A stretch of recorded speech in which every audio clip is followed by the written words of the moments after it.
RPGers, game masters, and the such. I'm at Grandma Helen's house. She had knee surgery. I built her a rail, did a little yard work, hurt my wrist, and I've been playing a lot of D&D. So one thing I was doing is taking basic fantasy role-playing game. I'm using the adventure called, and I'll show you all this stuff. I made slides for all this, but this right here is so much fun. I'm playing this with Mike. He's playing a lone character. And one thing I said in the beginning of all this stuff, I said, let's make this an instructional video on how to convert these two things, right?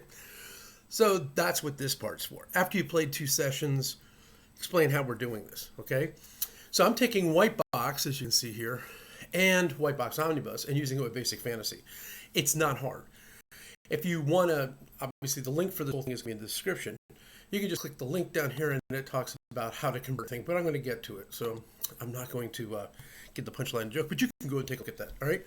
I just want to talk about how we do our thing. We've been doing it for quite a while now. He lives in Raleigh, just outside of Raleigh. I'm in Salisbury, Maryland. And so we like to play a lot online. And we get crazy kind of waiting for other people to catch up. So Mike and I have been doing our own things. Mason jumps in on there doing a White Box campaign, a Source of Wizardry one, all this other stuff. So we decided to do something new, and we took this Tales from the Laughing Dragon, and I'm going to talk about the contents of this, and said, let's just pick one character and run through it and see how we do it, okay? So look at this. $3.80. It's a hell of a lot of fun for $3.80. We've been playing essentially a little over 4 hours on $3.80. You break it down, that's almost like $1 an hour. Less than $1 an hour of entertainment. Okay, I do a lot of web stuff in the background to make it a little more fun, but let's see what you get for that, okay? There are, I'm just going to flip it and then like, ooh, look, map, nice stuff like that. 7 maps, upper, lower ruins, and there's actually a map to the ruins, which is an overall thing. The town of Dale, Laughing Dragon Inn, Romadeus Keep, and then the catacombs. This is catacombs, sorry, typo. But the idea behind it was like, you get a lot to use out of this thing. They do give you some NPCs to work with. A guy at the inn, Fonklin, who's the main character in the first adventure, 2 dwarf mercenaries, and then you have some bad guys and some guards and stuff like that. But the idea behind it was like they give you a lot. And keep in mind, you're going to have some level of imagination. I've used a 5e thing where they give you pages of background for someone. I know they're going to use any of this, you know what I mean? However, here I just kind of throw things out there and we kind of roll with it. So it's a faster gameplay in that sense because you got to use a little bit of creativity. Like I added some guys, like a stable hand, because the guy's a ranger's going to hang out with his horse. So what's the name of the hamster? Bucky? So you kind of like when you're playing this kind of game, you're making things up, which makes it more fun, right? I like that improv anyways. So how the adventure's set up, there's a first section, and this is for low-level characters, first and second level, right? The search for the missing gnome, which takes you around the town and gets you figured things out, and then you go on the first part of your adventure, right? And after you find him and he becomes NPC, he's used to do the next part for the hunt for Valanuth, right? So he's instrumental in why you're going on the next one. And then the last one's the Romadeus Keep, right? So that's the last thing. So if you go back and you look at the videos like anybody has 4 hours, you could be painting. Usually, I remember I spent one summer listening to Dicing with Death. These guys are awesome. Kind of gave me a lot of inspiration to play online. I was painting rooms, and I just had it going on in the background and kind of listening to it, visualizing what's going on. So that's kind of what I always wanted to do. That's kind of what I do with Mike. So if you have it in the background, you're playing, you might be doing something else, cutting a lawn, do whatever it is. It's kind of almost like a podcast, really. It's just 2 guys interacting with some dice rolls put into random, right? So that's how I have it staged out. There's the gnome, here's the elf, and here's the keep. We haven't got to the keep yet. I haven't actually read it. We're supposed to pick it back up on Monday, and then I kind of read as I go, so it's a real big surprise for me, except for when I preload the actual images of the rooms and put the monsters in ahead of time. So that is just my technique. And my technique is I like to take things and make images of every room, especially when you're playing a single player. It makes it a little quicker for everything instead of trying to draw everything in Owlbear Rodeo, right? So if you go back and watch some of my videos, you're like, what's he doing?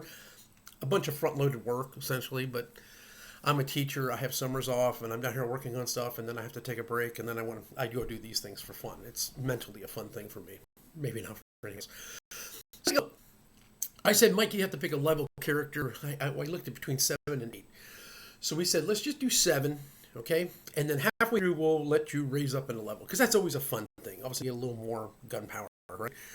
So I promise him partway through he goes to 8th level. So he looked through the white box omnibus. Okay, so we both have these books, and so the ranger is not in white box. Okay, fantastic. I mean, they only have fighter, mage, cleric, and then they have class of thief. So this is by James Spahn, and so he gets essentially this tracking thing, but he gets a silver forestry, which is really good when you're tracking through the woods or you're trying to figure things out, or he's tracking through a dungeon. So that's what he wanted, which was a smart choice. So this right here is a out of 6 roll. So 4 or less on a d6, you're able to figure out where you're going. And I'll talk more about how to do skill checks, right? And it has its list of armor and restrictions, whatever it is, right? He's wearing and then he gets the bonus. He's like these guys. I actually got a little more accidentally because I had it written on there for my normal swords and wizardry, so I just have it because he's going to need it. And then he gets this down here. He has a spellcasting ability, 2 first level spells, 1 second level spell, and then 2 cleric spells. So he has to tell me. In the games I play, you have to tell me spells ahead of time. You memorize that.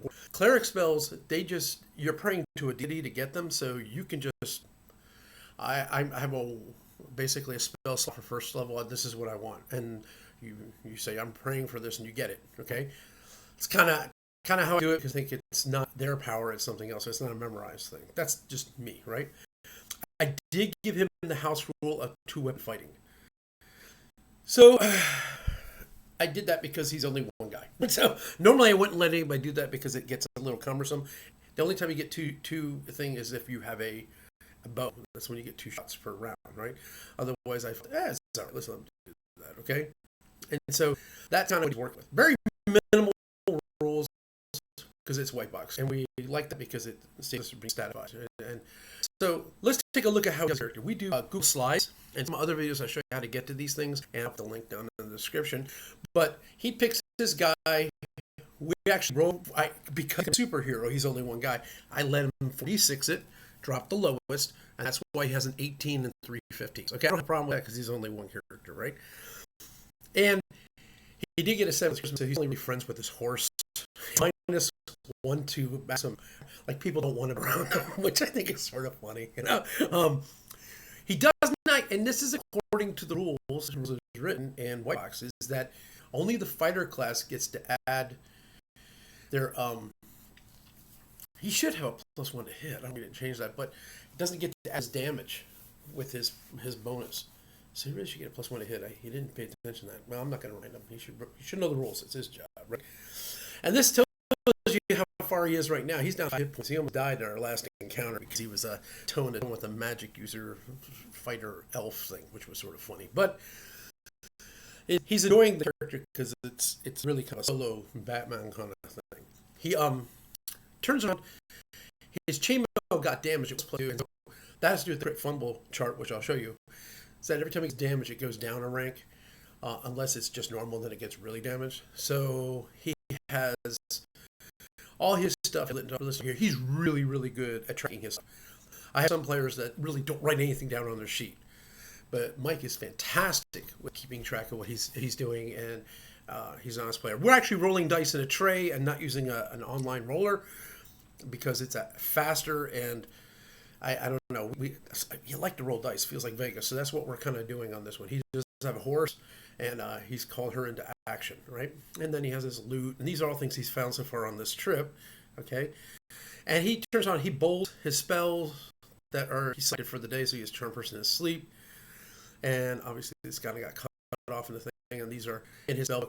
And I'm pretty liberal right here because of the module. This is a terminal at best thing. This is not an ongoing campaign. We're just running through this, and we'll see how we go. So if you're like really, you got to have it every step of the way, then you would do your thing. This is what we're doing for this because this is fun. He only gets 2 first level spells, and he's been using Cure Light Wounds for both of them every time. It's been bloody, all right? So I have a system of house rules, and the links are in the description to each one of these things, which are basically a JPEG. So I've over the years playing, decided that there's reasons why we use house rules. It's like rulings over rules, and these are just what I keep on hand to make things fast in gameplay, and it really does help with what I'm doing, right? So I have a weapon damage one based on what kind of weapon you have, okay? And most of it, you're not adding pluses and stuff like that unless you have a magic weapon, okay? Crits and fumbles, it just makes it more interesting. I hate trying to figure out what happens if you rolled one. So you just roll a chart and you see what happens. And it makes it, how would you say, for them, they dread the table and they love the table and it's fun. So I made it and they enjoy it. It actually is a little different, and I'll show you why it's different, okay? So I have a thief skill, but we don't have a thief. So if you're not a thief class, you can do anything a thief can do, but you only get a 1 out of 6 chance. So that is kind of like a statistically not in your advantage if you don't have a thief. So just putting it out there, that's how I'm running it. And I do a very quick version of skill checks that gives a quick resolve. So I'll show you what that looks. Or sometimes I just say D20 roll under because I think it's just what I used to do, but I like the D6 skill checks. And it's more of a sliding scale, and I'll show you what that means. Okay, so let's look at the weapon chart. And this one is, if you have a one-handed weapon, it's 1d6. Two-handed weapon, it's 2d6. But if you have a light weapon, let's say a dagger, okay, I make it you take 2d6 and you take the lowest. But if you have a big weapon, which is two-handed, it's 2d6 and take the highest, instead of saying the +1. And I think that makes it more fun, more dice, more, right? That's how I see it. Now, with the weapons, the ranged weapons, it's different. The heavy crossbow, it's almost like, what's the point of ever having one of these things? Because it only has a half round fire, right? Well, I give it a +2 to hit, but you roll 3d6 and you take the highest upon impact. Okay, so your targeting's better, and your damage is always going to be a higher number. So this is kind of reason why a crossbow may be useful. It also gives you a better range. Okay, so something to take into consideration. You could try it or not. Some people might want it just because they want to be different. For a longbow, the rate of fire is twice as much, but it's 2d6, take the highest. And a sling, short bow, a dagger, I have dagger because you can always dagger, a light crossbow, and any improvised weapon. You throw a mug. It's 2d6 and take the lowest when you do hit. Okay, so that's how I've been playing it, and it makes it super easy, especially in my in-person games doing stuff. I just flip this table and they eventually memorize what they can do, which is what you want. You don't want to be telling them all the time. With a lot of people that have a lot of things going on and they don't want to memorize this giant character sheet. They just kind of say, well, what do you do? Oh, yeah, that's right. They just want to look at it visually and figure it out real quick. That's kind of how we do it. Here's my fumble and critical hit chart, okay? So 20, that's what I have up here. You roll a d6, and so you get all these things. Roll for an additional attack, the damaging armor, roll for damage plus max damage, double max damage. This one here, if you roll for an additional attack, you still get damage, and you get roll for an attack and do damage. So that's kind of how I play it, right? This grants the hitter damage already, right? And then it does this thing, which I was kind of funny, damages their armor. Now, why that's cool is that you could be against somebody who has an armor class of, let's say, 20, all right? And it came up in a White Star game, and they were fighting something, and they hit it and did -4 to its thing, and then all of a sudden, it has an AC now of, let's say, 16. Everyone gets to benefit from your crit. That's kind of a cool way of doing it, right? The fumbles, once again, drop a weapon, right? Or possibly nothing at all. And then you have these really horrible ones. You hit your closest ally for maximum damage. This one you roll for damage. One that has only 2 hit points of damage. It's kind of not just very late. It's kind of mixed in here. The last one is that your weapon gets damage. So if it's magical, it's -1. But if it's a regular, normal weapon, it is destroyed. You break the sword off at the hit because you smash the shield. Now, this is very funny. Everyone's scared of that one. So it's kind of, it just adds another flavor to the game. This is my thief skills. It's a roll out of 6, and it's kind of taken from the basic, from White Box, Fantastic Medieval game. I just add a little more to it. I put the skills, so I have just thief skills in the book, but this one says quite a bit more. It tells you what the activities are, and you get to add the dexterity modifier, and I give a little more of your halfling. So this is just what I do. More intuitively, people like to roll. When you say it's a 3 out of 6, they want to roll 1, 2, 3 as their shots for doing it, or 4 out of 6, 1, 2, 3, 4. So that's why I write it like this. So if someone says a 2 out of 6, moving silently, they have to roll 1 or 2, unless you're halfling, right?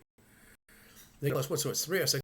And if he's above with the dex modifier, it's 5 out of 6. So he can, no, I mean 4 out of 6, which means he could pretty slick around the whole place not being seen, so heard. So this makes this fun. Okay, so once again, people just write down numbers. Like Mike has his thing, that chart I was showing you. The thief has their own specialized one too as well. So this is skill checks. This is a little different. If it's a normal skill, I just say it's a 3 out of 6. I put it 0. But let's say you try to open a door and you can't open the door, but it's a 3 out of 6. Suppose you had a group of orcs running after you or coming to you and they're 60 feet away. You might stress might be a 2 out of 6, right? That might be a -1. Suppose they're firing arrows at you. This is a way of doing this and having fun with it, right? So you can also go this way. It ends up being the same. So I can say, okay, this way you're being taxed, therefore you have a minus, right? So something more taxing happening. On the other way, going this way, suppose it's a very, very fancy lock on a door. That's very hard to open. It's a 1 out of 6, right? So this chart, like I said, it's really subjective. You're the dungeon master. You're making these decisions.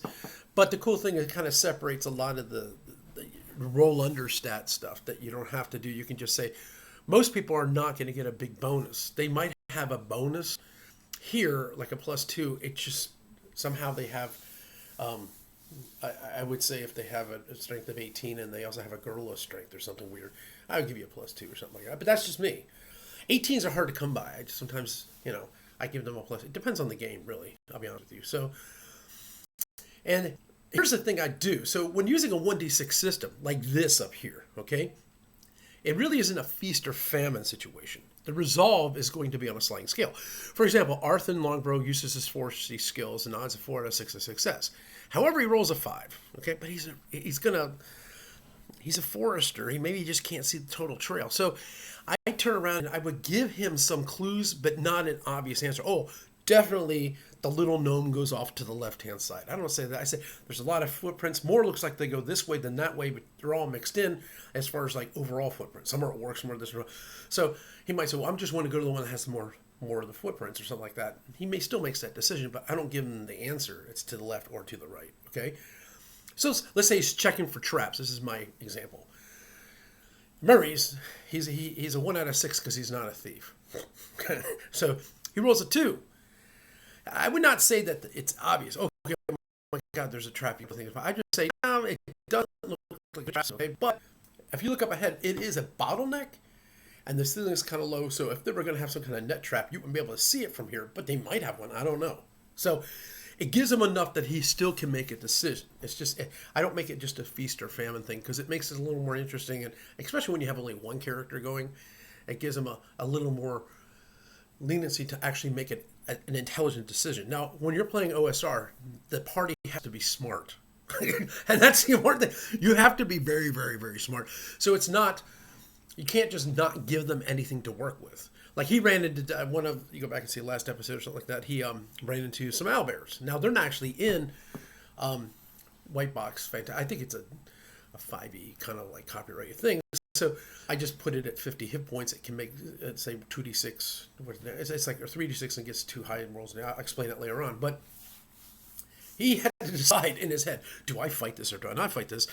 I'm doing fortune skill and see if I can calm this thing. So he's doing something. If he rolls a 5, he could just be mauled to death. Okay, end of the game, grab him to character. So it would not be like fun. So man, you're playing for fun. So you give him options. If he makes a bad decision and he dies, then that's on him. But if he's trying or something like that, or your player's trying to make a smart decision, you should give him the out. You just give them enough that they can figure something out, but don't give it to them. I mean, they still have to make a decision. That's how I play it, all right? So that's something to take into consideration. The last thing I do is this. This is an easy key that I show my players before the game start to let them know. If you're attacking, you roll 1d20, roll high. Saving throws are 1d20, roll high. And this is, damage should be always high roll, and your party initiative high. And I do initiative every round of battle. Sometimes you get 2 hits in before the other person gets a hit. So that makes it a little more interesting for me, right?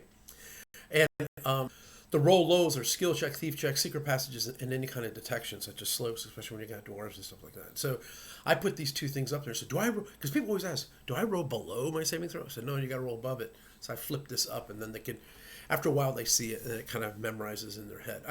I guess I should print them all out and laminate them and then they can have them, but I don't do that, right? Sometimes I do the 1d20 because that's kind of what I've always done. Skill checks, I'm trying to move away from it a little bit based on the fact that it becomes too, I don't know, I like the 1d6 ones. I think it doesn't have to be as, I guess the word is granular to get what I want out of the game. So this is the nutshell right here. So if you went all the way up to the top of this thing, and if you clicked it, like I said, the link in the description, it'll take you down. So how do you convert this to a usable thing for white box, right? I prefer white box. So I do a single saving throw based on the fighter class for all the monsters. And this is from the table, from inside the white box, saving throws. So a 5th level monster has to roll 10. It's very easy, right? So they have different ones, I think, in the basic fantasy. They have different categories. I just find it just kind of like more cumbersome than what I need. I just want something really quick, right? So also hit dice is in the traditional D&D fashion. It's based on a D8. But I do all the hit dice based on D6. And sometimes I roll them. Yeah, you're going to run into a big monster. I roll 3d6. Let's see how many hit points, right?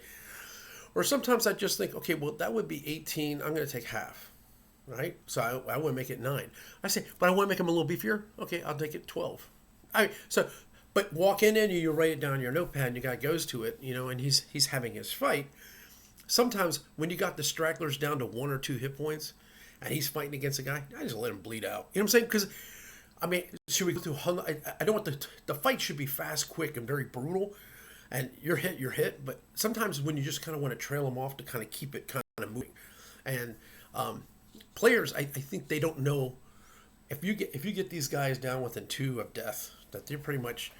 I couldn't imagine being down to 2 hit points. I mean, you go pick up your sword. So I kind of say, well, he's sitting there, he's struggling to stay alive. You kind of go with it, and you can describe it as much as you want. So, damage. Now, if they do weak damage, like 1d4 or 1d6, I say 2d6, take the smaller, okay? If the damage is 1d8 in the book for these things, because they actually have the monster stats built in, so you don't need that. I mean, I have it, but you don't need it. You just do 1d6 for them, okay? You can take shortcuts on this. Once again, you could say maybe 3 hit points of damage or 4 hit points for a d8, and you could decide ahead of time that anything that's on the lesser is 2, okay? Anything that's a 1d8 or higher, you always take it as 6 hit points worth of damage. You can play this game any way you want and any speed you want. Sometimes it's fun to roll the dice even for the DM.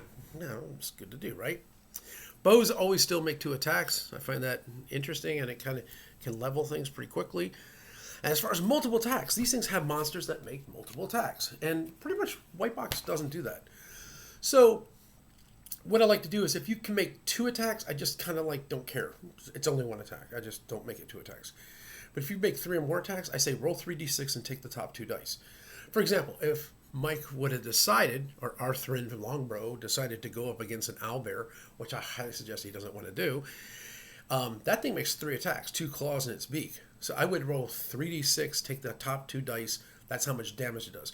He rolls 3 dice to make a hit. If one of them makes a hit, then I roll 3d6 and say it claws and bites you. So I kind of describe it up what happens, right? But the odds of it hitting is better because it's rolling 3d6. I don't roll, not 1 dice is for each one because that takes too long to try for. Okay, this one was for the beak, and then this one's for the claw, and then this one's for this. Why make it hard on yourself? So like I said, you get 3 d20s. You roll. If one of them hits, then you roll 3d6 and take the top 2, and just say, okay. If 2 of them hits, all right, if it takes 2 of them hit, then you just roll 3d6 and take the top 2 dice.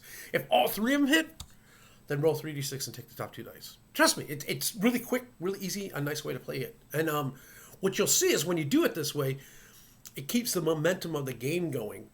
In a way, a battle doesn't become a slog. And when you do that, then all of a sudden you're kind of like, oh God, now you have to roll for each one of the claws and each one of the damages for each one of the claws. And that, some people may find that fun, but I would imagine that would be fun. So hopefully, maybe this is a nice way. Like I said, I told Mike in the beginning, this is going to be an instructional video on how we're doing a conversion of things. And now that we played 2 sessions, 4 hours, and some people don't want to go back and watch 4 hours of stuff, that's fine. This kind of sums up what we're doing and how it works. Well, hopefully you find this interesting. You can subscribe below. Sometimes I'm putting videos. It's probably going to slow down when school starts because I just do this in the summer, and then all of a sudden I'm I'm busy trying to get ready for AP chemistry, study stuff like that. But this is fun for me, and I hope you enjoy it. And like I said, have any questions or any comments, put them down as suggestions. And some people come up with really cool ideas. And I have someone that I think his name is Chuck, decides that he wants to play a game with us. I want to try that out. So if you think, hey man, I want to play a game with these guys, maybe find out what it's like, send your name and we'll try to line something up. We'll see if it works out with our schedules. Okay, with that, have an excellent day.